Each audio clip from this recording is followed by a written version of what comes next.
Bismillahirrahmanirrahim. Assalamualaikum warahmatullahi wabarakatuh. Waalaikumsalam. Oke, bersyukur dan bahagia sekali saya Heri Margono sebagai host podcast kerjasama antara ISMI dan M3I. M3I adalah Majelis Mudzakarah Masjid Istiqlal.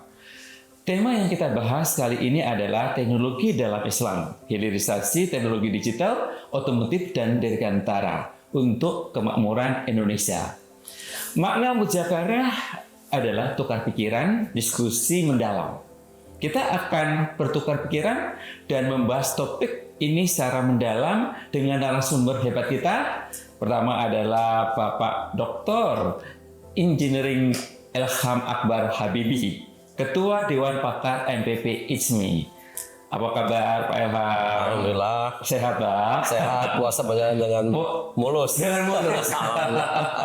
Kalau melihat senyumnya dan botaknya Pak Ilham selalu botaknya. Kalau botaknya tidak mulus nih. Oke.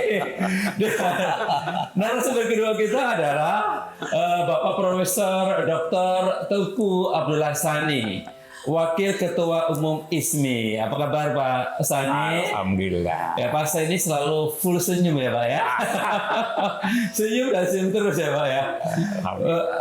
Baik, Pak Ilham dan Pak Sani, istilah Imtek dan Iptek adalah dua konsep yang sangat erat kaitan dengan ISMI. Terutama dipopulerkan oleh almarhum Profesor B.J. Habibie waktu itu. Luar biasa dahsyatnya. Pembangunan suatu bangsa harus berdasarkan pada imtak dan iptek agar kemajuan bangsa ini tidak hanya material, tetapi juga ada fondasi spiritual untuk kemakmuran Indonesia. Nah, pertanyaan saya kepada Pak Ilham ataupun Pak Sani, kira-kira peran imtak sama iptek itu di Indonesia sampai sejauh mana? Sudah diterapkan apa belum? Apa hanya cuma omong-omong tok itu, omong-omong aja? Kira-kira dikaitkan dengan tema kita hari ini adalah hilirisasi digital, kemudian otomotif dan dirgantara. Oke, boleh. Kalau saya boleh duluan. Ya, lanjut. Jadi begini Mas.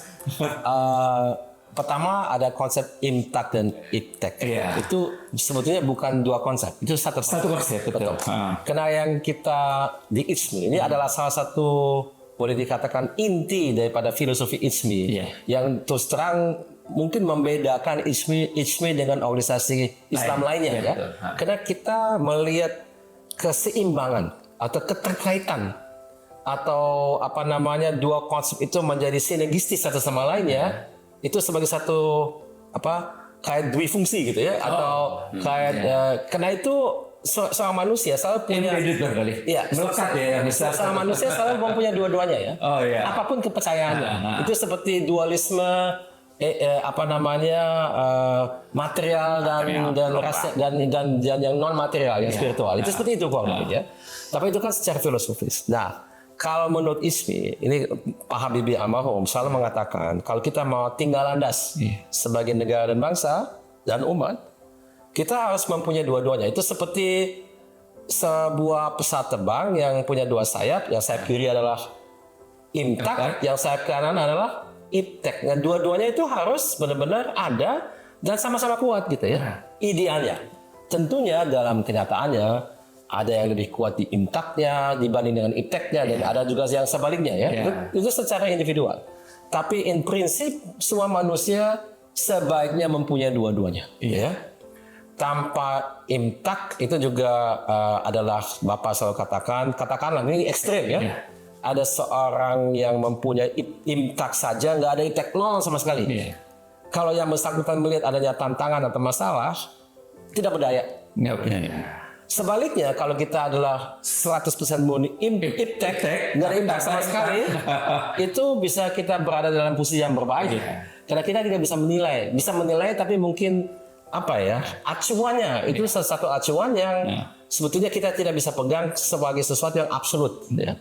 Nah, ini keabsolutan itu tentunya tidak begitu mudah ya. Apa yang kita dapat di Al-Quran dan As-Sunnah memang secara absolut dalam kata, tapi interpretasinya tidak absolut. Itu kita yang manusia yang membuat interpretasi tersebut. Jadi itulah saya kira kurang lebih mengapa di ISMI kita melihat itu sebagai satu hal yang fundamental buat kita semua. Nah tadi Mas Heri juga katakan soal di Indonesia ya, apa itu sudah ada tuh omong-omong saja. Ya tentunya sudah ada lah ya. Kita udah berdiri 75 tahun lebih berapa ya, sekarang udah 77 tahun ini ya. Iya, betul. Dan dalam waktu 77 tahun ada perkembangan terkait dengan agama yang kita anut sama-sama. Iya. Kita semuanya juga telah mengembangkan teknologi. Nanti kita bicara lebih rinci. Saya kira tadi kan ada 3 ya. Sebenarnya 3 ya, hilirisasi, digitalisasi, dan digantara ya. Hilirisasinya hilirisasi digital ya. Atau hilirisasi ansih ya, saya bisa mengenai itu sebenarnya. Jadi apa namanya? Jadi tentu ada dua-duanya ada ya. Bagaimana kita melihat khususnya ya, karena itu bisa dilihat secara kuantitatif itu iptek ya. Karena kalau mengenai impactnya itu susah menilainya. Biarpun dalam praktek kita ada dalam kenyataan kita melihat banyak sekali. Kalau kita perbandingkan kehidupan di Indonesia di tahun 80-an abad yang lampau dibanding dengan sekarang, jauh beda. Saya melihat jauh lebih banyak wanita mengenakan hijab. Saya lihat kita lebih rajin bersama-sama ke masjid. Saya lihat itu menjadi atau kita bukbernya udah tiap hari bisa 1, 2, 3, 4 sekaligus. Kalau saya bandingkan dengan kehidupan tahun 80-an 90, jauh beda. Jadi Islam itu sudah menjadi way of life, dan terus terang itu yang saya senang di Indonesia, sangat inklusif. Semua ini budaya. Semua orang ikut gitu ya, mau Islam, non Islam, ikut semuanya. Jadi ini adalah our way of life sebagai orang Indonesia. Kita merangkul, kita inklusif, kita toleran, dan semua ikut gitu ya.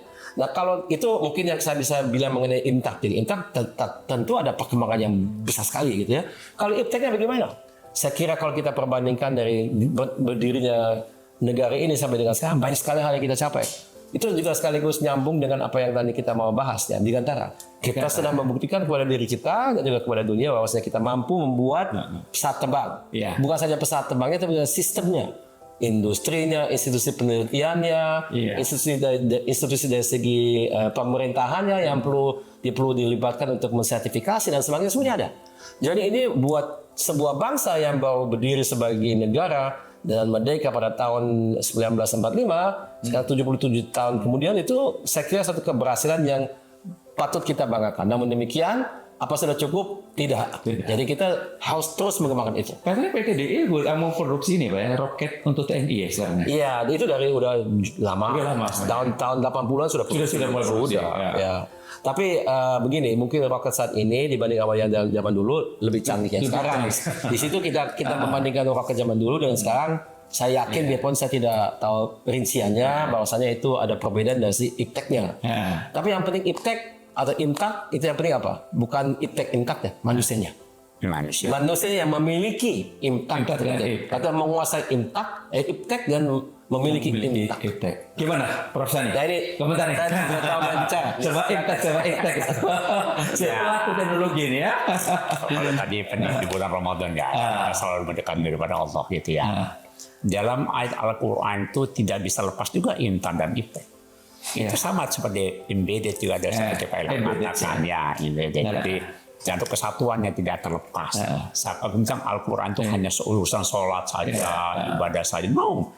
Al-Quran itu banyak ayat Al-Quran itu tentang sains, tentang teknologi, ada semua. Gak usah jauh-jauh. Ayat surat Ar-Rahman itu semuanya sains. Bagaimana kejadian manusia, bagaimana dalam berkata, bagaimana kejadian langit dan bumi. Itu luar biasa. Semuanya adalah sains dan teknologi. Ya ayat Al-Quran ya. Inna fi khalqis samawati wal ardi wa ikhtilafil laili wan nahari la ayatin lil albab. Sesungguhnya penciptaan langit dan bumi, pergantian siang dan malam, terdapat tanda-tanda bagi ulil albab, orang yang berpikir. Artinya apa? Ya yazkuruna Allah qiyama wa qu'udan wa 'ala al-junub fa yatafakkaruna fi khalqis samawati wal ardi. Biar dalam keadaan duduk dan berdiri, berbaring, kita berpikirkan tentang menciptakan Allah. Itu semuanya. Sampai kita membacakan ayat Al-Quran, berzikir, segala macam. Itu di Al-Quran. Jadi memang ilmu pengetahuan tidak bisa lepas karena memang Al-Quran mengajarkan kita benar-benar sains dan teknologi ada semua di situ. Bahkan saya menyatakan bahwa suatu kala kita akan menemukan teknologi masalah dari Al-Quran karena itu informasi syah dari Allah Sang Pencipta. Lillahi mulkus samawati wa ikhtilafil laili wan nahari la ayatin wa ala kulli shay'in qadir. Allah Langit dan bumi adalah kerajaan Allah. Tidak ada Allah yang tidak tahu segala macam seluk-beluk tentang langit dan bumi. Oleh karena itu di sini menandaskan bahwa imtak dan kita itu ada embedded di dalam. Maka program izin itu tepat sekali ya. Pas sekali ya. Tepat. Tadi katanya sayap kanan sama sayap kiri. Enggak bisa. Itu luar biasa. Iya. Itu necessary condition. Harus ada berarti. Harus ada memang berarti ya. Iya. Oke. Kita pengen ini Pak Ilham, tolong diberikan ini dong inspirasi kepada semua khalayak itu tentang kehebatan yang dicapai Indonesia, terutama di Dirgantara, tadi udah sedikit sekilas ya. Kemudian otomotif terutama sama inovasi digital supaya masyarakat juga tahu bahwa Indonesia hebat sebenarnya, capainya cukup banyak gitu loh. Ya, tolong please. Baik. Ya, kita mulai dulu dengan Dirgantara dulu. Dirgantara. Tadi saya sudah sebutkan, jadi mungkin lebih rinci dikit. Pada tanggal 10 Agustus tahun 1995. Kita telah melihat tinggal landas daripada pesawat terbang pertama di Indonesia yang kita buat sendiri sebagai pesawat terbang komuter yang besar ya. Kalau yang pertama yang kita buat sendiri memang tahun 50-an pernah ada oleh Bapak Notanio dibuat, tapi itu pesawat kecil ya, 1-2 orang. Dan kalau yang ini kan untuk 70 orang ya. Jadi ini adalah pesawat terbang regional atau komuter buat 70 penumpang yang kita sebut sebagai N250, dan semuanya kita buat sendiri. Dan itu satu upaya yang luar biasa, perlu persiapan yang bukan saja membeli mesin dan buat pabrik, tapi yang paling penting apa? Mempersiapkan manusianya. Jadi kita dulu dikirim ratusan kalau nggak ribuan orang kita ke luar negeri untuk kuliah ini itu. Memang banyakkan engineering atau teknis, ada juga yang non, tapi banyakkan teknis dan engineering, dan mereka pulang kerjasama satu sama lainnya di dalam perusahaan PT IPTN. Waktu itu namanya masih IPTN. PT IPTN itu masih ada dan saat ini namanya telah berubah menjadi PT Dirgantara Indonesia. Ya, saya sendiri pernah kerja di situ. Baik sebagai engineer, sebagai kepala proyek, sebagai pekerja ya? Iya, sebagai merasakan dari mulai tahun 94 sampai tahun 2001 ya. Jadi saya 7 tahun di situ, di mana pertama saya engineer, saya kepala proyek, saya kepala program, kepala divisi, kemudian jadi direksi. Terus tahun 2001 saya pamit karena keadaan di perusahaan kurang kondusif untuk melanjutkan pekerjaan waktu itu. Karena banyak sekali, bukan saja masalah, tapi ada sedikit pertentangan atau perselisihan dengan beberapa kelompok di dalam perusahaan ya. Ya, jadi itu, tapi in prinsip saya lihat dengan mata kepala saya sendiri, bahwasannya kita sebagai bangsa sangat mampu membuat pesawat, dan membuat itu bukan saja mendesain, mendesain, kita juga memproduksikannya, juga uji terbang, kita juga harus kerja dengan instansi-instansi pemerintah untuk sertifikasi, kita juga harus punya marketingnya, mencari pendanaannya, mencari leasing company, dan lain sebagainya, banyak sekali ya. Jadi orang itu semuanya ada di Indonesia. Sayangnya memang harus kita akui, kita tidak lanjut dengan program itu karena tahun 98-99 kita masuk dalam krisis moneter. Nah, jadi IMF atau International Monetary Fund mengharuskan kita untuk melepaskan semua program yang memerlukan pendanaan yang besar. Jadi di antaranya ada 250. Jadi kita terpaksa harus menghentikannya. Sayangnya N250 itu tidak pernah dilanjutkan lagi, sehingga prototipe yang tadi saya maksudkan yang kebetulan bernama Gatot Kaca sekarang dimuseumkan di Museum Angkatan Udara di Yogyakarta, di lapangan udara Adi Sucipto. Tapi tetap saja keberhasilan itu sangat cemerlang, di situ sangat kelihatan. Menurut analisa saya dan pendapat saya, kalau pesawat terbang itu benar-benar jadi pada waktu itu, yang kita lihat di Indonesia kan puluhan kalau nggak lebih dari 100 pesawat terbang ATR. ATR itu adalah pesawat terbang baling-baling yang digunakan oleh Wings, oleh Citylink dan beberapa airline lainnya. Itu pasti semuanya N250, dan itu tidak sedikit. Keperluan dunia untuk pesawat sejenis yang salah satu paling besar di dunia adalah negara kita. Ini pesawatnya kan baki-baki. Karena kita negara kepulauan ya. Ya, dan dia pesawat temannya tidak jauh sekali. Dia lebih dekat menengah, dan dia bisa mendarat di landasan yang hanya maksimal 1.400 itu masih bisa. Meter maksud saya. Jadi landasan tidak harus panjang seperti misalnya untuk pesawat terbang jet. Dan ini salah satu keunggulannya. Selain dari itu, dia juga irit sekali dengan bahan bakar, dan juga dia punya kemampuan untuk mendarat di landasan-landasan yang tidak terlalu bagus, gitu ya. Jadi tidak harus mulus sekali. Jadi dia memang sangat cocok untuk keadaan yang kita temukan di Indonesia. Ini adalah satu hal yang patut kita banggakan. Ya, jadi saya stop dulu dengan Dirgantara. Kalau mobil, saya kira saat ini otomotif situasinya agak berbeda. Kita sampai saat ini belum berhasil membuat mobil sendiri. Iya, Maksudnya membuat belum berhasil. Kita pernah coba, tapi tidak berhasil waktu itu karena. Kenapa kira-kira, Pak Ilham? Karena waktu itu sudah ada program Mopnas, tapi tidak berhasil karena hal yang sama. Kita masuk dalam Krismon. Ada waktu itu ya, namanya Timor. Timor. Ya. Dan ada juga program saingnya, tapi kita waktu itu ada dua, yang satu namanya Timor, yang kedua namanya Maleo. Ya.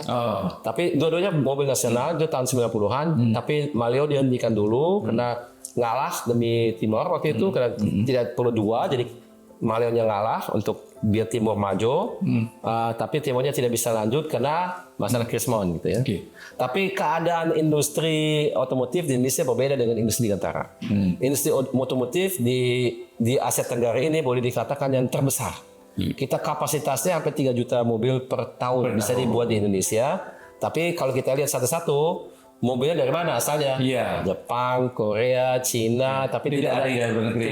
Jadi agak berbeda. Tapi kalau saya katakan kita lihat industrinya sendiri, ya itu adalah Indonesia kuat, tapi pabrik gitu ya, tapi bukan mendesain. Beda dengan pesawat terbang. Pesawat terbang kita punya pabriknya, dan kita juga punya desainnya. Agak beda itu ya. Betul. Agak beda. Nah yang terakhir itu hilirisasi digital. Kalau menurut saya sebelum situ Pak, gimana dengan yang mobil nasional pindad sampai coba tuh kira-kira itu? Sekarang ada mobil yang namanya Mau. Itu sebetulnya mobil nasional juga kita buat, tapi bukan dalam jumlah yang besar. Karena itu lebih kayak niche market berarti ya? Lebih mobil yang marketnya tidak besar, ya. Jadi tidak dibuat dalam jumlah massal nggak bisa ya? Bisa saja, tapi pasarnya tidak perlu mobil seperti itu. Jadi itu memang sangat beda. Tapi memang kemampuan kita jelas ada, ya saya kira itu. Mungkin saya berikan kepada Mas bicara mengenai hilirisasi silakan. Gini, tapi sebelum itu ya, kalau Pak Ilham Habibie itu adalah yang menguasai tentang Dirgantara. Kalau dalam pewayangan saya katakan Gatot Kaca. Terbang bisa lari. Tapi di sini juga ada tokoh yang bukan dalam pewayangan bukan jago di angkasa, tapi di dalam tanah. Namanya Ontorjo. Untuk Ontorjo itu adalah beliau. Bagaimana mendesain kereta MRT dan sebagainya itu gimana? Tolong ceritakan gitu loh, Pak Sani itu. Hilirisasi maksudnya. Hilirisasi. Sekalian sama itu juga sekalian hilirisasi. Dimulai dari situ dulu ya.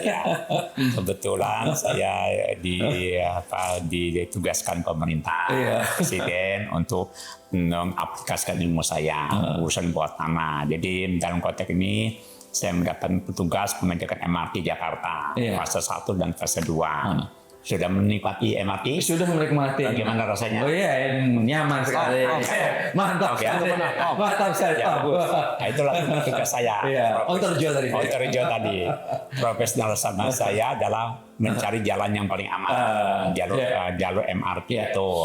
Jadi jalur MRT itu bebas dari pengaruh gempa bumi, kemudian longsoran, kemudian resapan air. Jangan sampai nanti ke sana kena resapan air kan itu. Jadi cari jalan aman, dan itu MRT sulitnya di bawah hotel-hotel tuh. Bahkan kita di bawah sungai, semua diterobos, semua diteksi dengan bagus karena saya mengembangkan teknologi itu. Sama dengan ronsen teknologi. Ronsen bumi. Kalau ronsen itu untuk medical tomografi untuk kedokteran, saya itu bumi. Jadi saya bisa men-scanning jalur-jalur itu yang bisa tidak menabrak tiang pancang hotel, tiang pancang jembatan. Saya mencari jalan yang paling bagus untuk lewati MRT. Begitupun kereta cepat Jakarta Bandung. Itu saya kerjakan 3 tahun tuh. Memang jadi jalur yang aman, bebas gempa bumi, walaupun gempa bumi tidak bebas, tapi yang paling aman, bebas patahan dan bebas longsoran. Dengan demikian saya cari jalur yang paling bagus, paling tepat untuk mencari. Saya berjalan kaki selama 3 tahun Mas Ilham. 165 km. Itu dengan LRT-nya? Jalur MRT, kereta cepat. Kereta cepat. Bus. Bus ya, Jakarta Bandung. Sekarang cuma 26 menit ya? Ya, 26 menit. Nyaman kan? Oh nyaman banget. Dulu naik mobil berapa jam? 4 jam. 5 jam kan? Betul. Sekarang 26 menit Iya, sampai. itu dahsyat sekali. Nah, tapi untuk mencari jalur yang paling tepat, nyaman, sudah terus sudah. Oh, sudah dong. Berulang kali. Itu nikmatnya. Nikmatnya luar biasa. Saya mencari jalur itu adalah 3 tahun. Oh. Mencari jalur yang paling tepat, paling aman, berdasarkan peraturan yang sudah dibuat demikian rupa peraturan dunia. Oke. Jadi dari Amerika, dari Eropa, dari Cina pun punya peraturan. Dari saya harus memenuhi peraturan itu. Kenapa saya mengerjakan? Walaupun kelihatannya ini buatan Cina nih, China ya buatan made in China. Tapi jalur itu saya yang atur karena yang paham masalah tektonik sistem Indonesia kan orang Indonesia banyak kan. Saya itu karena saya punya background geoscience, saya bisa mengetahui jalur yang paling tepat. Jadi dengan setiap langkah saya tahu batuannya apa, fracture-nya bagaimana, sehingga teman-teman teknik sipil bisa mendesain jalur yang paling aman. Jadi kalau ada gempa bagaimana, ada early warning systemnya. Jadi begitu ada gempa sudah kasih tahu duluan. Sudah tahu duluan. Begitu ada gempa, misalkan 12 menit lagi gempa akan datang pada posisi tertentu. Tapi pada jalur itu aja ya? Ada jalur itu. Sekitarnya. Oke. Jadi kita sudah buat teknologi, sudah digitalisasi juga. Iya. Coba di Indonesia digitalisasi.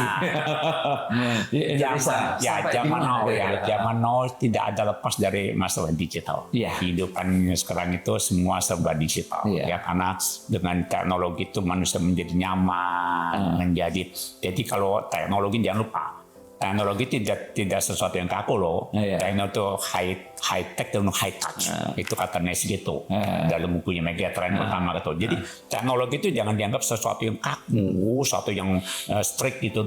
Teknologi juga sekarang bisa diajak berdamai dengan manusia.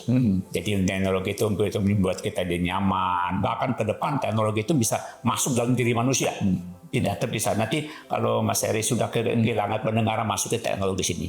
Kehilangan penglihatan, masuk ke teknologi di sini. Semua kelihatan bagus. Itu harus bisa lebih kelihatan. Luar biasa. Bahkan nanti jantungnya pun bisa dipasang di sini. Iya, luar biasa. Iya. Bahkan otak pun juga bisa diinikan lagi ya. Iya, betul. Jadi ke depan teknologi itu embedded dalam manusia.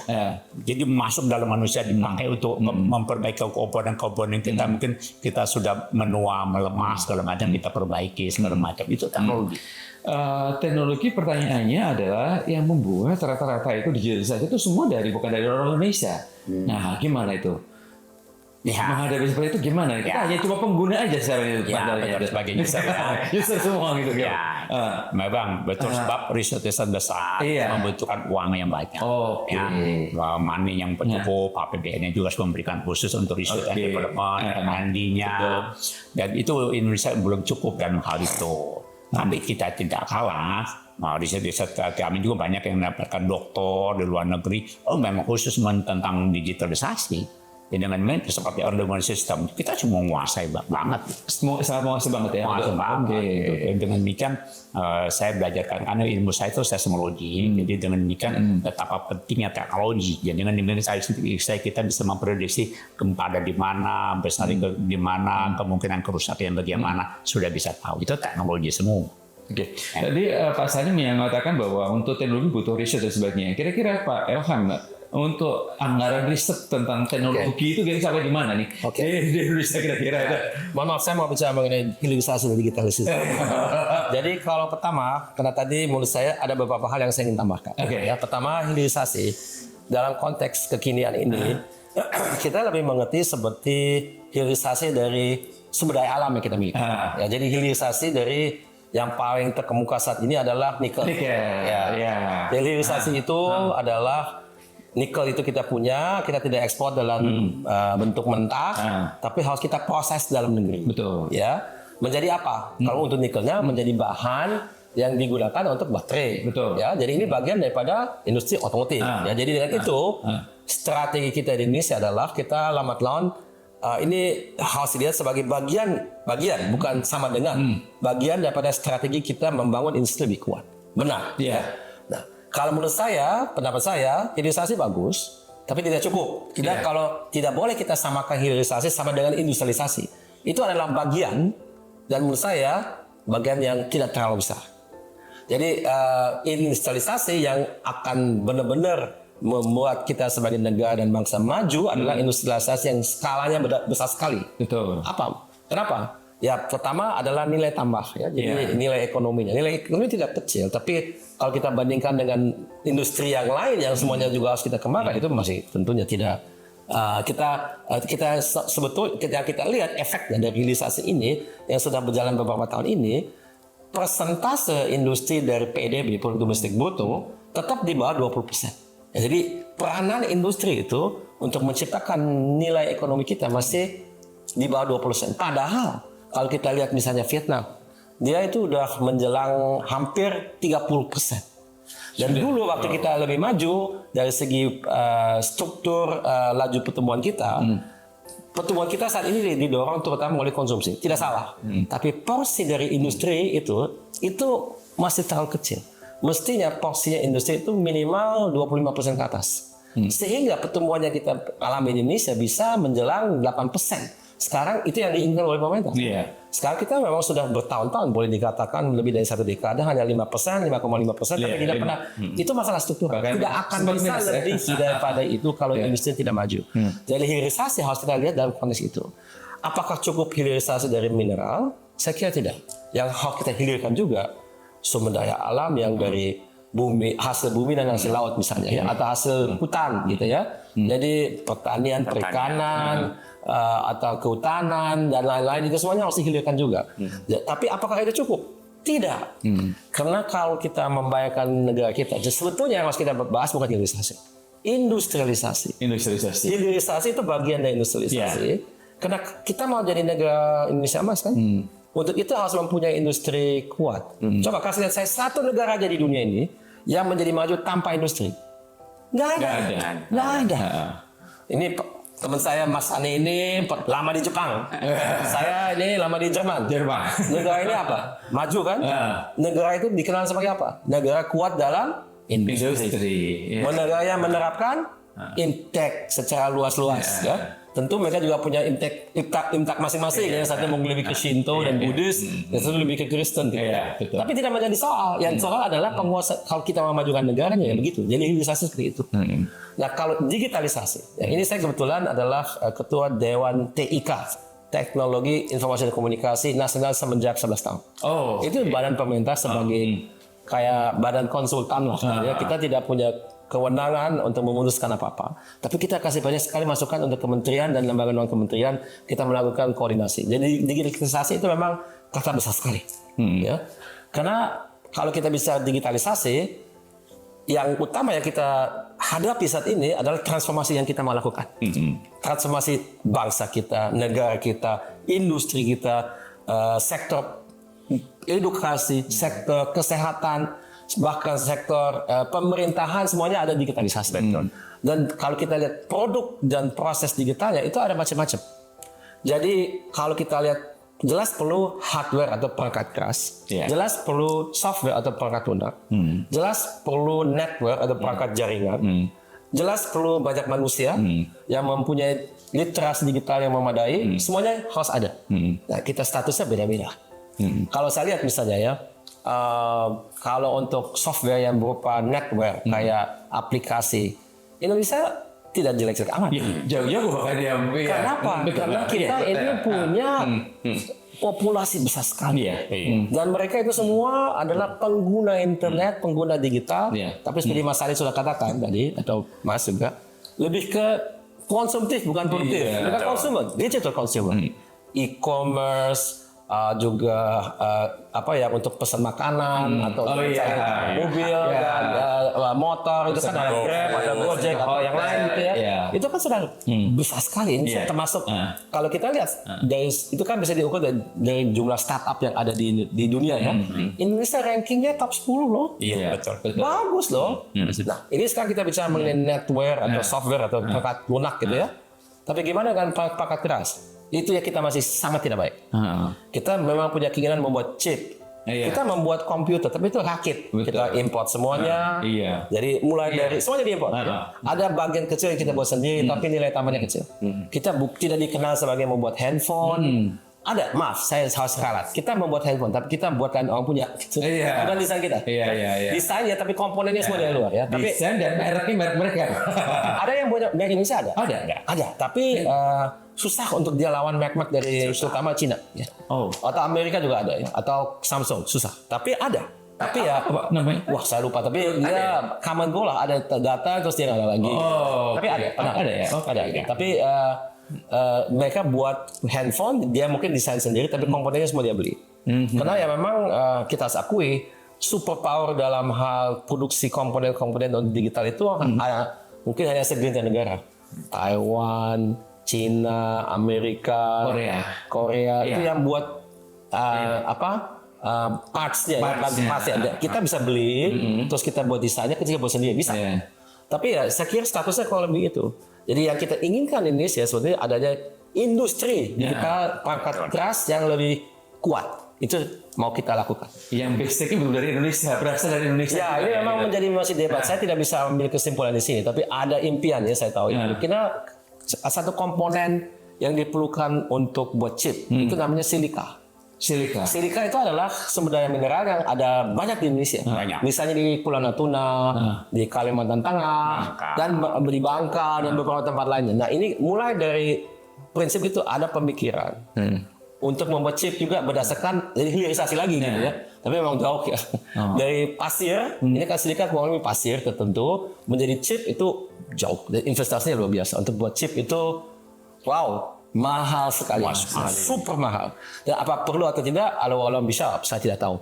Tapi yang jelas ada proyek, ada pemikiran seperti itu ada. Tapi dan bahan bakunya ada di Indonesia. Ada untuk silika. Ya. Tapi ini apa perlu atau tidak, saya bisa komen di sini, tapi mungkin tidak perlu. Tapi saya kira ada ide seperti itu. Oke. Ya, jadi ini terkait digitalisasi. Kita harus agak membedakan di antara beberapa faktor, beberapa aspek digitalisasi. Nah, kira-kira kalau misalnya masalah digitalisasi tadi itu ya, kira-kira yang tadi sempat mention Pak Ilham di Korea tadi sampai 30% ini ya. Vietnam. Vietnam ya. Belum mau ke Indonesia. Kira-kira apa yang menyebabkan itu beda tuh kenapa? Indonesia kok susah banget? Nah, Indonesia itu punya kalmu saya dan itu saya lihat akhir-akhir ini banyak di media. Kita ini masuk ke dalam atau bahaya masuk ke dalam jebakan yang disebut sebagai kutukan sumber daya alam. Atau curse of natural resources. Karena kita punya begitu banyak sumber daya alam. Kita ini secara sebagai bangsa atau juga sebagai pengusaha lebih ada preferensi terhadap bisnis-bisnis terkait dengan sumber daya alam daripada kita membuat sesuatu yang menggunakan iptek. Ya. Kalau kita perbandingkan, coba kita lihat pengusaha-pengusaha kita pada dasarnya tidak terlalu banyak yang menggunakan iptek sebagai dasar. Dia lebih menggunakan sumber daya alam sebagai dasar. Entah sumber daya alam itu sudah menjadi bisnis seperti tambang atau juga perkebunan atau yang lain, tidak salah ya. Tapi menurut saya adalah proporsinya ya. Karena kalau kita lihat struktur daripada negara yang sudah berkembang, ini kan boleh dikatakan sektor primer ya. Jadi ini sumber daya alam, kita buat sesuatu dengan itu. Sektor sekunder itu adalah industri, tersier adalah jasa. Nah di Indonesia sektor primer itu orang yang bekerja di situ itu di atas 30% dari semua pekerja yang ada, itu termasuk petani dan nelayan ya, semua masih di sektor itu. Ada semua. Kalau negara yang berkembang itu di bawah 10%. Ya. Jadi pada dasarnya ya, pada umumnya gitu ya. Dan itu ya saya kira kita memang susah untuk keluar dari itu karena kita melihat begitu banyak orang bekerja di situ. Dan apa yang terjadi kalau kita misalnya kita tidak fokus kepada pengembangan sektor primer itu, begitu banyak orang akan kehilangan pekerjaan. Ya. Nah ini masalah memang. Tapi solusinya apa? Solusinya kita harus bangun industri. Karena di situlah mereka akan bekerja. Dan itu proses alamiah yang sudah dialami di semua negara lain. Mereka berangkat dari sektor primer itu, sektor hasil bumi dan hasil laut, dan karena pekerjaan di situ makin kecil karena memang juga ada proses mekanisasi, industrialisasi di situ, sehingga memang pekerjaannya makin sedikit. tapi mereka akan bekerja di industri di mana pendapatannya akan lebih baik sebetulnya. Dan itu di Indonesia kita masih punya tantangan. Ya. Oke. Pak Ilham mengatakan bahwa Indonesia harusnya mengarah ke industrialisasi. Industrialisasi yang kira-kira bisa dibanggakan, kira-kira bisa diterapkan di Indonesia apa kira-kira? Bidang apa kira-kira? Apa semua bidang? Atau mungkin Hampir semua bidang. Hampir semua bidang. Tapi yang kira-kira bisa diandalkan di Indonesia apa kira-kira? Menurut Pak Ilham? Kalau menurut saya sih yang harus kita andalkan itu saya sebut sebagai manufacturing. Ya. Jadi manufacturing bisa dari pompa, kulkas, atau bisa kita mobil atau kapal. Bahkan mobil pun masuk kategori harusnya bisa banget itu. Kalau kita perbandingkan dengan lain negara ya, yang negara yang maju-maju, kita lihat saja struktur industri mereka seperti apa.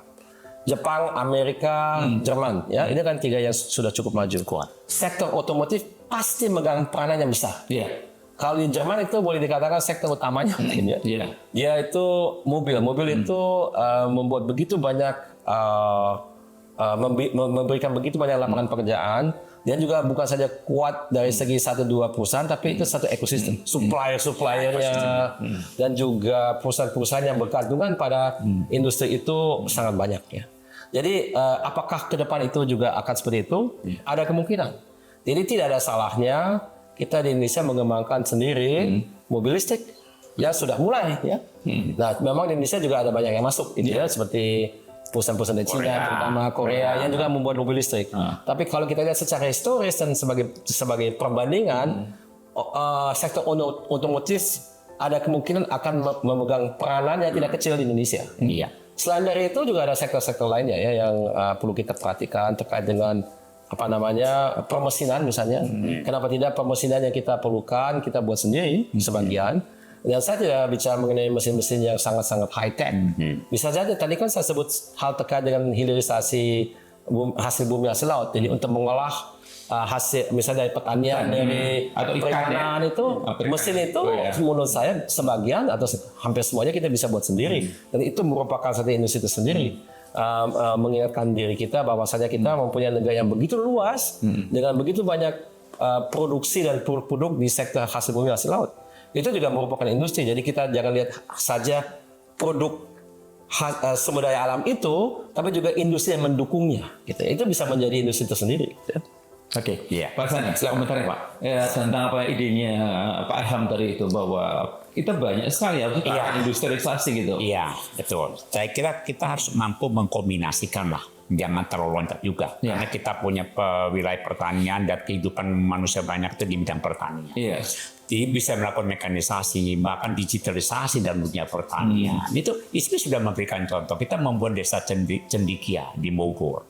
Itu semuanya walaupun pertanian high-tech. Penyiraman itu pakai greenhouse-nya, penyiraman pun dengan handphone. Jadi dengan handphone. Lupa pun bisa didesain waktunya, kapan mau disiram segala macam. Pakai handphone kita semua bermain. Jadi ini sudah memberikan contoh. Itu diberikan daerah pelatihan dasar Indonesia. Nanti itu kan sebagai model bagaimana membangun pertanian semua dengan digitalisasi, hilirisasi digital semua dijalankan. Nanti pelatihan-pelatihan di sana kita lakukan itu masjid ISMI pertama tuh. Masjid pertama yang di Bogor ya. Yang di Bogor. Sekaligus itu desa kawasan teknologi tinggi tuh, high-tech tuh, tapi di bidang pertanian. Nanti banyak petani-petani ke Indonesia kita akan memberikan mungkin dari Aceh sampai Papua sana sini latihan bagaimana menggunakan digitalisasi bidang pertanian dengan digital. Jadi kalau lupa memupuk bagaimana kadar pupuk dan segala macam dengan handphone kita. Nah, dua handphone kita karena mengingatkan manusia bisa lupa buat schedule dan segala macam kan. Itu otomatis semua. Kita berikan contoh. Di Bogor sudah otomatis semua. Otomatis. Oke. Mana itu pertama ya di.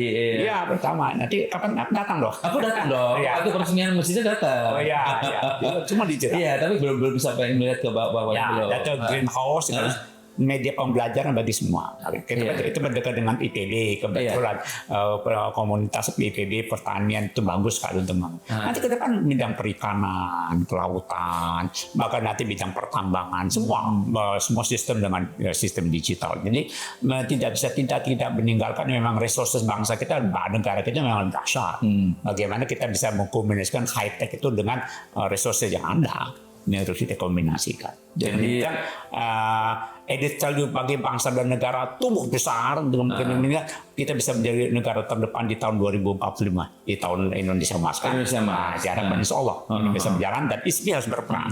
Jadi ingat ya Pak Ilham ngomong tentang di Jerman, di Jepang. Waktu itu kami berkomunikasi kami sama-sama ketua ISMI nih. Beliau ketua ISMI Jerman. Jerman sama Jepang. Saya ketua ISMI Jepang. Kami komunikasi dengan internet gitu ya. Jadi kami berkenalan kan di internet ya. Oh iya. Tidak kenal langsung. Setelah sama-sama lulus baru kita Belum ketemu masih ya. lewat email. Oh iya. Iya. Belum ada HP waktu itu. Belum ada. Ada tapi besar sekali dan berat sekali. Dan saya belum punya waktu itu. Belum ya.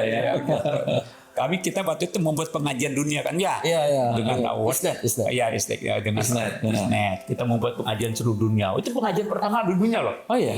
Penyanyian global itu. Oke. Luar biasa waktu itu. Itu sudah mengenal teknologi itu ya? Udah. Waktu kita mahasiswa nih. Iya, mahasiswa ya. Mahasiswa. Saya waktu itu kerja di Jerman sebagai dosen. Oh, sudah ngajar Pak Habib saya. Udah Oh, ngajar. oke. Karena waktu itu kalau kita ambil S3 di Jerman kita ngajar sebenarnya. Sambil ngajar. Sebenarnya. Ya. Oke. Nah, gimana kira-kira dari Jepang sama dari Jerman kira-kira apa kira-kira yang kita belajar dari sana apa kira-kira? Ya. Dikatakan ke Indonesia kira-kira. Ya. Kalau teknologinya sama lah, Jepang, Teknologi. Jerman sama. Nah. Jadi mereka tuh perang dunia kedua, mereka berkompak. Iya. Sekutu. Iya. Kompak. Iya. Mereka punya prinsip yang sama. Iya. Tapi ada kelebihan dari Jerman juga kelebihan Jepang. Jepang ini dalam hal manusianya. Manusia Jepang ini disiplinnya tinggi, Oke. kerja keras, dan santun yang luar biasa. Sedikit lebih Asian ya, culture kalau Jepang itu. Kalau ini Jermannya Eropa ya. Tapi kerja keras juga, dari disiplin juga. Disiplin juga. Tapi santunnya beda. Beda. Jepang mereka orang Eropa. Iya. Nggak bisa bilang lebih. Tapi yang satu lebih Asia. Yang satu Eropa. Satu juga tapi satu Eropa. Orang Jepang juga santun, tapi kesantunnya berbeda. Beda. Jadi saya itu diajarkan santunnya luar biasa. Pakai ohya gozaimasu sensei. Ohya gozaimasu. Ai san-san gambate kudasai karo kamu kerja keras ya. Itu diungkap dan kata-kata. Itu setiap saat itu sudah menjadi ritual. Setiap ketemu pagi, esatsu itu penghormatan dulu pada sensei, lalu guru, lalu dosen. Kemudian dia memberikan dakwahnya lah dakwah. Kalian mau kerja keras ya, gambar di semasuk, kerja keras gitu. Itu nggak ada budaya kita tuh. Bagaimana kita nanti mengingatkan pada mahasiswa kita, murid kita, kamu kerja keras ya, kerja yang baik ya, disiplin. Iya. Karena dia datang selalu tepat waktu. Sensei saya tuh on time, jam 7 masuk tuh jam 7 beneran. Jam 7 kurang 15 saya sudah standby di situ. Begitu. Itu disiplin kayak gini yang mungkin tidak kita miliki ya. Kita harus bangun itu. Teknologi tinggi tanpa disiplin impossible. Karena teknologi tanpa disiplin berbahaya. Apalagi nuklir ya tanpa disiplin itu sangat berbahaya. Jadi orang Jepang juga punya imtak dong gitu. Iya dong. Ada. Tinggi. Spiritual. Tapi imtak itu dia. Iya betul. Tapi Pak Sani, tapi sekarang Jepang itu anak mudanya kurang. Itu hilirisasi kemana itu? Gini. Ada konsepsi zaman Konsepsi mana itu? Kemarin orang Jepang jarang menikah. Oke. Jarang menikah. Sehingga anak-anak muda Jepang sangat menurun. Sehingga orang-orang Jepang membutuhkan anak muda. Maka Jepang sekarang membuka tempat pekerja-pekerja di Indonesia untuk bekerja ke Jepang sebanyak-banyaknya. Saya pun ditawarkan, saya butuh 1.000 anak Indonesia untuk kerja di Jepang. Tapi kebanyakan gagalnya apa? Disiplin. Otak oke tidak kalah. Tapi disiplinnya, ya kerja keras dan santun. Kita kurang santun ya. Kembali ke imtak. Ya itu kembali kita. Kita kurang santun. Saya juga masalah waktu di Jepang. Saya pernah punya masalah. Tiba-tiba yang sudah saya pergikan ke Jepang itu, dia tiba-tiba nguntil. Sebenarnya nguntil itu di mall-mall itu cuma ngambil kunci segala macam. Cuma 100 yen, 200 yen. Tapi itu masalah. Saya berhadapan dengan mereka, saya dipanggil waktu itu saya ketua ISMI kan. Dia panggil, ini kenapa Indonesia kayak begini kelakuannya? Waduh, saya negosiasi supaya mereka tidak ditahan. Mereka ini orang-orang muda. Akhirnya mereka sepakat, saya dengan kepolisian Jepang mempekerjakan mereka. Jadi jam 5 pagi mereka sudah nyapu jalan dari Simpang Suci ke sono. Itu ada sekitar 30 orang kena tangkap polisi kan urusan kecil. Nah itu, ini yang kadang-kadang yang gini-ginian ini yang bisa memalukan kita sebagai bangsa ya. Oke, Pak Ilham, saya wisdom dari Jerman, Pak. Saya lama di Jerman, Pak. Kira-kira apa yang kita bisa ambil dari sana tuh, Pak? Kaitan itu teknologi dan sebagainya itu. Iya. Mungkin yang saya lihat itu orang Jerman itu sebagai individu. Ya. Individu. Dia itu sangat mandiri. Ya, jadi dia akan malu kalau dia tidak bisa menyelesaikan masalahnya sendiri.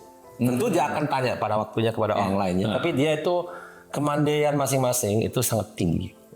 Itu mungkin saya kasih contoh ya, kalau itu mulai dari kecil ya, dan itu adalah satu hal yang bisa kita sepakat atau tidak sepakat. Katakanlah kita punya bayi dan bayi itu malam-malam dia kan mau minum, teriak mau minum ya. Orang Jepang dari kecil dia membiasakan bayinya itu untuk minum pada waktu tertentu. Jadi dikasih minum katakanlah jam 8, jam 9, habis itu dia harus tidur. Dan setelah itu mungkin jam 6, jam 5 dia bangun, kasih minum lagi. Seandainya bayinya bangun, mau minta minum, nangis tuh, dibiarkan. Oh gitu, Dibiarkan. Oh. Buat kita sebagai Indonesia, kasihan gitu. ya. Kita mungkin ambil bayinya, kasihan gitu, dia nangis. Oh, zaman tidak, dibiarkan aja. Tapi apa hasilnya? Bayi itu terbiasa, dia tahu dia nggak boleh. Jadi dia jam 9 tidur, jam 5 bangun, udah. Itu disiplin yang diajarkan dari bayi.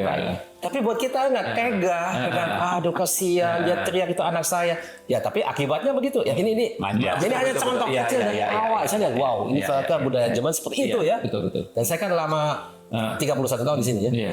Jadi lama sekali. Ya. Jadi orang Jerman mulanya dari bayi gitu ya. Dari kalau sekolah, waktu saya sekolah ya. Nggak ada yang anterin bapak ibu saya ke sekolah, sekalipun tidak. Mungkin dulu sekali pernah 1-2 kali, abis itu jalan kaki sendiri. Tiap mau hujan, mau salju, mau apa, kalau dekat. Waktu agak jauhan, naik sepeda. Kayak gitu. Kalau saya terlambat, baru dianterin mungkin ya. Tapi kalau tidak, saja. Dan itu memang menjadi budaya semua anak begitu. Mandiri betul ya. Itu yang membuat perbedaan dari disiplinnya. Tapi menurut saya disiplin satu hal, kemandirian lain hal. Dia mandiri. Mandiri ya. Dia ada masalah dia harus selesaikan sendiri. Dia harus tahu dia buat apa. Nah itu yang membuat kalau bisa selesaikan sendiri dari itu. Dan itu kalau kita lihat jauh ke depan, kalau dia sudah dewasa, dia bekerja, dia dia kerja dengan lain gitu ya, bukan untuk dirinya, itu kelihatan. Menurut saya sih itu, saya lihat itu, saya punya 3, ya saya lihat di anak-anak saya sendiri ya. Ya, ada yang kuliah di Jerman, ada yang di Amerika, ada yang di Inggris, beda-beda nih. Ya. Oke, kembali ke topik kita sekarang. Saya pengen nanya satu hal tentang ini otomotif ya kira-kira. Terutama otomotif ya. Kira-kira mungkin ya Indonesia punya otomotif merek Indonesia lokal sendiri gitu. Bukan mungkin, harus punya. Bodoh kalau kita punya. Wajib ya. Wajib. Ya, jadi fardu ain gitu ya. Fardu ain gitu ya. Wajib ya. Wajib. Dan kita mampu gitu. Dan satu hal, wajib buat kita sebagai orang Indonesia mendukung itu. Iya. Kita ini saya lihat itu luar biasa. Korea itu kalau kita ke Korea, adakah mobil-mobil dari lain negara? Ada, tapi nggak banyak. Ada sih, bukan tapi banyak kan orang Korea mau beli Korea. Dia pun mobilnya di awal mungkin belum terlalu bagus, tapi lama-lama jadi bagus sekali. Tapi dia benar-benar full dukung. Itu yang bangga dengan hasil produksi. Itu udah dengan sendiri ya. Saya yakin orang Jepang juga sama. Harus dukung. Itu bangsa kita sendiri. Dan kita tidak kenal iri hati sama orang, oh kenapa dia, kenapa nggak saya. Enggak. Kita sama-sama maju. Gitu ya. Kita harus. Tapi ada ancaman-ancaman nanti kalau misalkan membuat mobil nasional nanti akan ditutup pabriknya di sini ya. Itu ditutup kenapa? Kenapa ditutup? Iya, katanya ada yang ngomong-ngomong begitu. Tapi kenapa ditutup? Alasannya apa? Alasannya karena sendiri kan gitu, bersaing dengan dia kan gitu. Ya kita kan, yang saya menyatakan kan dukungan kita. Kita kan punya pilihan, pilih yang A, yang B, yang C. Kalau menurut saya kita memang ada baiknya kita mendukung produk kita sendiri. Iya. Dia pun di awal mungkin tidak sekelas dengan yang lain. Nggak apa-apa. Dulu mobil Cina juga nggak bagus. Betul. Sekarang mulai bagus. Kalau kadang-kadang lebih bagus. Iya, iya betul. Iya. Khusus yang EV yang electric vehicle bagus. Iya betul. Saya punya pengalaman nih di Jepang ya. Pada waktu itu globalisasi tahun 95 sudah mulai. Amerika marah pada Jepang, tolong dibuka dong open market itu boleh open market itu pertama kali globalisasi open market. Tolong dibuka beras Amerika pengen masuk juga ke Jepang. Apa yang dilakukan orang Jepang? Dikompromi dulu antara kaisar dengan para ilmuwan, akademisi, dengan rakyat semua. Dia mengatakan bagaimana diskusi dengan para ilmuwan. Ini beras Amerika ingin masuk ke Jepang. Bagaimana keadaan ini memungkinkan atau tidak? Dipersiapkan dulu dengan bagus. Artinya dipersiapkan dulu bahwa diyakinkan bahwa okome nihon okema oishi desu. Beras Jepang itu paling enak. Pada waktu itu beras Jepang belum enak. Tapi ditelan sama dia mengatakan oishi desu. Enak ini beras Jepang. Itu kebangsaan itu kebangsaan tuh. Dia nggak peduli itu enak atau tidak enak. I love meat in Japan. Nah, itu Nanti ke depan kita bawa I love meat Indonesia apapun. Mau enak atau tidak kita nikmati. Kenapa? Para ilmuwan mengatakan begini. Kalau rakyat itu memakan beras Jepang, riset jalan. Ekonomi berputar. Dan begitu udah siap, silakan Amerika masuk berasnya ke Jepang. Orang Jepang tidak ada satupun orang Jepang membeli. Tidak ada. Ini namanya kebangsaan. Komited banget ya. Komited banget. Tidak ada orang pun Jepang. Saya tahu. Saya juga mau beli beras Amerika yang lebih murah. Beras Amerika lebih setengah harganya. Iya. Tapi saya malu juga sama orang Jepang. Sebagai mahasiswa saya malu. Saya mau beli. Tapi dia lebih murah. Dan lebih enak. Iya. Waktu itu lebih enak. Tapi begitu riset dilakukan, beras Jepang jauh lebih enak. Itu butuh riset, butuh R&D untuk mendapatkan bahwa di beras Jepang bisa lebih enak. Itu butuh riset, butuh uang.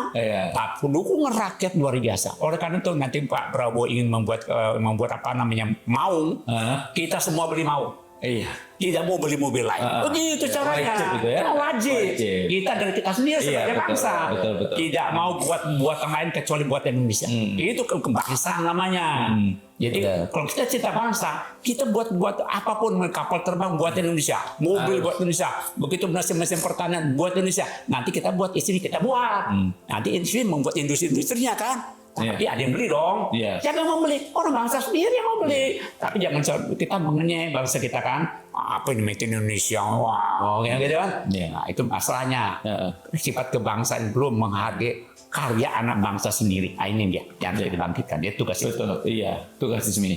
Orang Indonesia cinta buat Indonesia. Harus mestinya. Harus. Oke. I love meat Indonesia. I love meat Indonesia. Kita harus betul-betul majukan industrialisasi di Indonesia, otomotif ya, dirgantara, kemudian teknologi digital harus sudah majukan betul.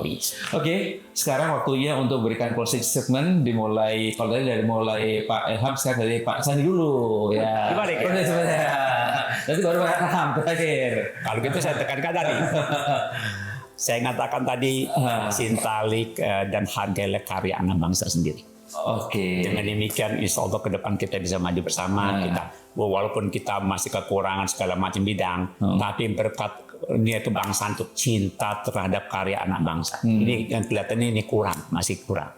Jadi kemudian yang kedua, bagaimana kita membangun disiplin bangsa negara ini supaya intelektualitasnya tidak cukup. Kemudian disiplinnya bagus, kemudian juga yang santun, akhlakul karimah dan Islam ya, akhlak yang bagus supaya orang itu investor datang dengan tenang, dengan nyaman, semua berkat Islam itu karpet merah lah. Kartel pena dengan santun, insya Allah kita bisa bekerja dengan negara manapun karena mereka butuh resource Indonesia. Resource Indonesia number one in the world. Hampir semua mineral ada di sini. Semua ada di sini ya. Kemudian pertanian pun ada di sini, multicultural, kemudian juga apa ya segala macam kebutuhan mineral, migas kalau ada di sini. Bahkan ada penemuan besar migas terbesar dunia kemungkinan Aceh. Aceh. Ditemukan oleh Mubadala dan minyak oil dari Prancis menemukan sumber migas yang terbesar di dunia di Andaman. Depan kemungkinan Indonesia menjadi sumber juga migas dunia. Nah ini manfaatkan Oleh karena nanti presiden bersama semua staf bagaimana menyatukan pembuatan besar ini di bidang energi. Karena presiden ingin swasembada energi dan swasembada pangan, kan? Ini dikembangkan, fokus aja ke situ. Dua bidang itu yang bagus. Karena kita punya resources itu, ya Mbak. Insya Allah. Pertama, cinta produk Indonesia. Kemudian yang kedua, disiplin. Perbaiki Kemudian baik karakter. Semuanya bagaimana mengoptimalkan sumber daya alam ya, natural capital kita dengan teknologi ya. Kira-kira bagaimana supaya dioptimalkan sehingga lebih produktif lagi. Iya. Oke, Pak Ilham apa prosesnya? Saya ada beberapa hal yang saya ingin sampaikan. Jadi pertama mengenai industrialisasi. Ya, itu kita benar-benar harus hakul yakin bahwasanya itu adalah kuncinya, ya. Dan kunci untuk kita menjadi Indonesia emas. Pertama, nilai tambahnya. Jadi kalau kita mau punya pendapatan, punya PDB, harus ada nilai tambah yang maksimal. Ya. Nilai tambah itu kalau saya boleh terangkan sekelas, banyak orang tidak mengerti nilai tambah itu apa sebenarnya nilai tambah. Kalau kita punya 2 mobil, satu mobil itu Kijang, satu itu Mercedes, yang mana yang lebih mahal? Kalau beratnya sama, katakanlah dua-duanya 1 ton, ya 1000 kilo. Harganya yang Mercedes lebih mahal kan? Kalau dibanding sama Kijang, ya. Kalau biarpun beratnya sama. Sekarang dua-duanya rusak total, dia tabrakan. Yang mana yang lebih mahal? Sama. Karena yang kita jual adalah nilai dari bahan pasokan. Jadi nilai tambahnya di mana? Itu adalah teknologi masuk, iptek masuk.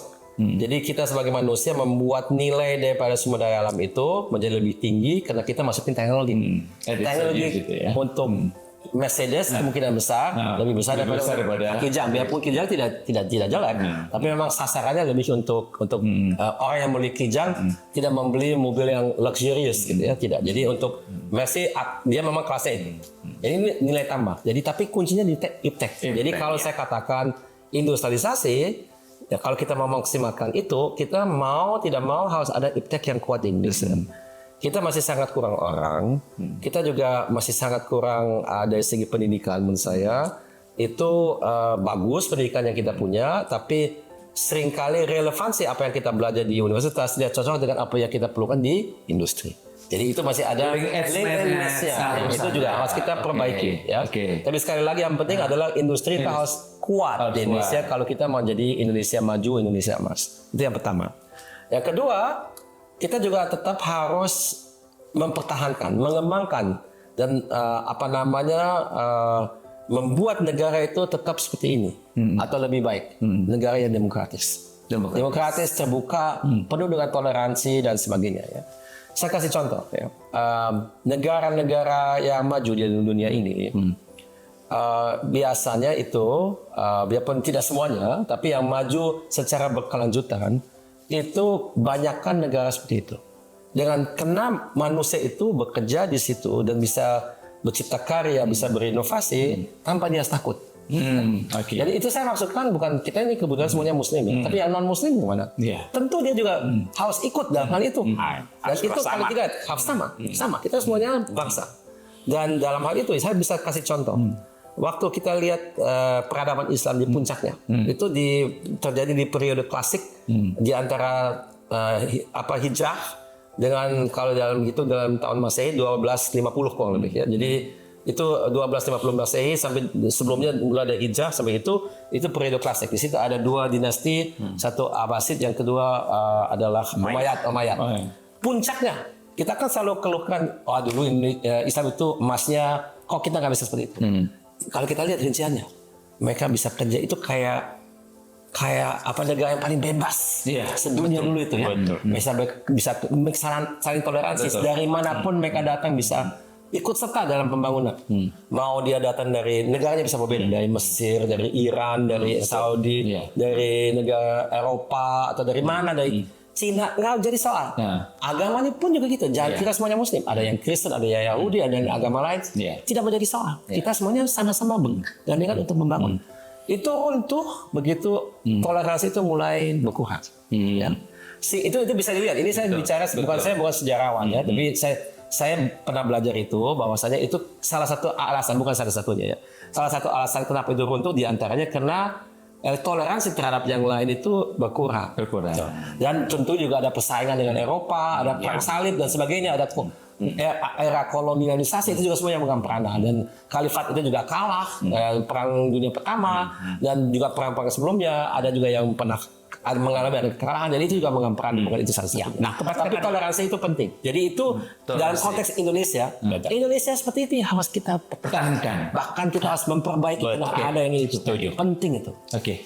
Nah tadi menarik tadi dia Maya Abbasiyah. Jangan lupa bahwa dulu para ulama itu juga sebagai saintis. Oh ya, Al-Khawarizmi, coba Al-Kindi, itu penemu-penemu besar. Penemu-penemu besar. Al-Haythami, mereka menemukan Newton, prinsip Newton sudah ditemukan dulu oleh Al-Kindi. Iya. Itu ilmuwan sekaligus ulama dan ilmuwan. Sekarang itu seperti terpisah. Kalau bicara sains teknologi seperti orang sains teknologi saja, ulama tidak tahu. Begitu sebaliknya, seolah-olah orang kita teknologi tidak tahu masalah Al-Quran itu mereka combine. Al-Khawarizmi itu penemuan luar biasa, pertemuan algoritmik. Al-Jabar. Bahkan yang penerbangan pun Abbas bin Firnas ya. Firnas. Betul. Iya. Itu juga kan. Itu. Dia mulai pakai sayap itu kan dulu. Iya. Hebat kan. Itu resan juga. Biarpun tidak berhasil. Tidak berhasil. Tidak apa-apa. Coba. Tapi menginspirasi paling nggak gitu. Iya. Dan nekat itu. Nekat. Baik Bapak Ibu semuanya. Akhirnya 1 jam kita selesai sudah diskusi kita podcast kali ini. Alhamdulillah semua berjalan dengan lancar. Semoga apa yang kita bahas ini adalah menginspirasi Bapak Ibu semuanya. Terima kasih atas perhatiannya. Makasih Pak Ilham, makasih Pak Sani. Semoga kita senantiasa bisa memberikan inspirasi dan bermanfaat apa yang kita sampaikan dari itu. Wassalamualaikum warahmatullahi wabarakatuh. Waalaikumsalam.